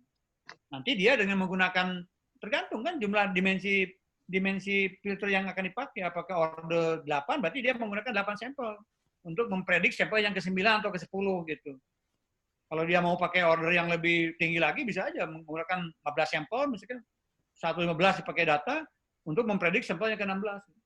Nah, tujuannya apa? Supaya menghindari delay. Jadi karena yang belum sampai ke dia itu sudah diketahui, oh ini jatuhnya akan sekian. Nah, cepat diantisipasi power control. Karena kalau nggak gitu, power control nanti akan meleset gitu, akan menyimpang. Ya, jadi prinsipnya yang dipakai prediksi itu pakai linear prediction aja dari sampel-sampel yang saling berkorelasi. Baik. Berarti transmitter mengetahuinya dari receiver, Pak, yang hasil estimasi iya, kanalnya. transmitternya nanti mengetahuinya sebagai perintah yang dia terima. Oh, baik. Jadi si mobil user itu nanti kan setelah si BTS tadi menghitung memprediksi channel berikutnya ke depan, dia akan langsung mengirimkan perintah lewat channel downlink ke si mobil user. Oh, kamu mesti turun nih sekian. Nah, si transmitter dalam hal ini mobil user tahu bahwa sebelumnya itu dia terlalu tinggi daya pancarnya. Dengan mengetahuinya perintah yang diberikan kepada dia yang dikirimkan oleh BTS-nya. Baik. Oke. Berarti untuk uplink ya, Pak ya? Iya, betul. Yang tadi itu power control yang saya gambarkan ini untuk uplink ini. Ini uplink power control ini kalau lebih spesifiknya. Jadi yang dikontrolnya mobil user untuk menyeragamkan data level signal yang sampai di BTS-nya. Ya. Kalau untuk mengontrol BTS-nya saya kira tinggal dibalik aja. Tapi ya dalam konteks device yang dipakai di sistem ya yang dikendalikan kan mobilitas bitnya. Kalau BTS dikontrolnya bukan oleh mobil station tapi oleh central control centernya untuk mengatur untuk mengatur cakupan dari masing-masing sel.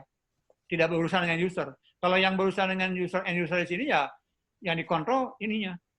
Usernya. Ya, baik. Terima kasih, Pak. Oke, masih ada yang lain atau selesai? Izin bertanya, Pak. Silakan. Pak, untuk yang dengan diversity, Pak. Nah, kalau kita memakai antena itu sering dilihat bahwa dia menggunakan lebih dari satu antena gitu, Pak. Ya. Nah, bagaimana? Apakah bisa kita menggunakan satu antena saja, tapi beam-nya lebih dari satu gitu? Oh, oke. Ya, ada canggih nih, pertanyaan canggih gitu ya. Ya, ini contoh diversity yang menggunakan banyak antena, contohnya 3 antena misalnya, 1, 2, 3 seperti itu. Jadi antena 1, 2, 3 kita proses sinyalnya, kita gabungkan. Nanti akan saya bahas, ini belum sampai ke sini. Nah, sekarang pertanyaan Anda kalau ke masalah beam, sebetulnya beam itu lebih ke arah justru kalau melihatnya aplikasi bukan untuk menggabungkan. Kalau diversitas kan menggabungkan ya. Jadi Pak. antena 1, 2, 3 digabungkan untuk mendapatkan penerima sinyal yang lebih baik gitu. Iya. Nah, yang pakai BIM antena itu justru untuk memisahkan apa namanya menjelaskannya ya. Jadi gini, kalau kita pakai beam separation itu justru untuk menambah kapasitas ya. Jadi sistem yang asalnya satu beam itu misalnya dia dipilahkannya oleh frekuensi. Nah, kalau kita punya banyak beam sekarang kita bisa menggunakan frekuensi yang sama dengan beam yang berbeda. Itu dampaknya nanti itu lebih ke arah justru mengisolasi antara beam yang satu beam yang lain dengan tujuan untuk menambah kapasitas reuse gitu. Jadi aplikasi dalam praktisnya itu menggunakan BIM itu bukan untuk mendiversitaskan sinyal-sinyal yang dipakai, bukan. Justru dipakai untuk menambah kapasitas karena apa? BIM yang berbeda bisa menggunakan reuse komoditas radio yang lainnya. Gitu. Ya, jadi kalau untuk diversitas dikatakan diversitas menggunakan BIM, saya kira tidak relevan ya, tidak biasa dipakai gitu. Karena apa? Pemisahan BIM itu lebih diarahkan kepada untuk meningkatkan kapasitas karena apa? Antara BIM yang satu dengan BIM yang lain, komoditas radionya, terutama spektrum frekuensinya bisa di-reuse lagi gitu. Sehingga nanti bisa meningkat sesuai dengan jumlah BIM yang dibentuk gitu. Ya. Itu jawaban saya seperti itu. Jadi tidak jawabannya mungkin tidak ya, tidak untuk diversitas gitu. Kalau untuk dengan BIM. Baik Pak, terima kasih Pak. Ya. Oke. Yang lain masih ada? Baik, kalau sudah tidak ada yang bertanya, saya kira udah habis waktunya. Jadi nanti malam saya akan diskusikan dengan mahasiswa yang 6061 untuk 1 jam di minggu ini. Kalau yang 4109 dan 5061 saya kira kita udah punya jadwal yang rutin biasa, yaitu hari Selasa nanti jam 1 sampai jam 2. Baik, selamat sore. Terima kasih. Assalamualaikum warahmatullahi wabarakatuh. Waalaikumsalam warahmatullahi wabarakatuh. Terima kasih Pak. Terima kasih, Pak. Ya, makasih Prof.